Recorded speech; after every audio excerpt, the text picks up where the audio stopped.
Sa layuning matiyak ang maayos na biyahe ng mga pasahero ngayong Semana Santa, ininspeksyon ng Marina ang ilang pantalan sa Batangas. Si Rod Lagusad ng PTV sa Balitang Pambansa. Nakahanda ng Philippine Coast Guard District Southern Tagalog sa pagdagsa ng mga pasahero ngayong Holy Week sa Batangas Port at iba pang pantalan sa lugar. Katuwang sila ng Maritime Industry Authority o Marina para siguruhin na sumusunod ang mga pampasaherong barko sa mga ipinatutupad na mga panuntunan para sa ligtas na biyahe.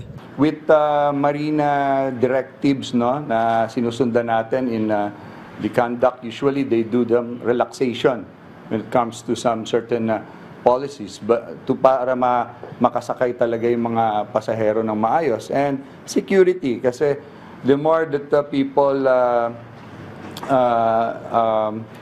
here, marami sa ating mga ports na pupuno. Anya nag-request na sila ng karagdagang tauhan para magbantay sa pantalan kasama ng mga force multiplier, hindi lang mula sa DOTR kundi maging sa PNP at LGU. Kahapon, ininspeksyon ng Marina ang Batangas Port bilang bahagi ng kanilang Intensified Compliance Monitoring na bagong programa ng Marina para matiyak na sumusunod sa mga regulasyon ng mga pampasaherong barko. Aminado ang Marina na iilang barko lang na inspeksyon nila sa kanilang regular inspection dahil na rin sa kakulangan ng manpower ng ahensya.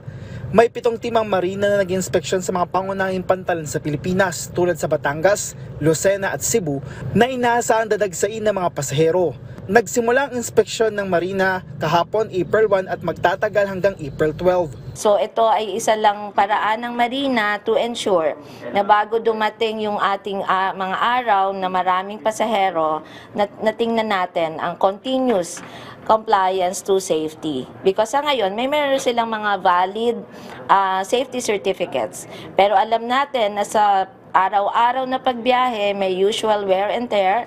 That's why we want to confirm. Dagdag ni Malaluan, dati ginagawa ito sa mismong peak period gaya ng Holy Week.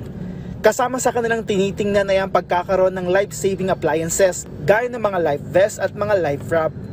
Ang mga firefighting equipment ng mga barko, kasama na rin sa mahalagang ma-inspeksyon ay ang lagay ng makina ng mga ito. At kung makikita na may pagkukulang o violation ng isang barko, nakadepende ito kung suspension o non-issuance ng safety certificate.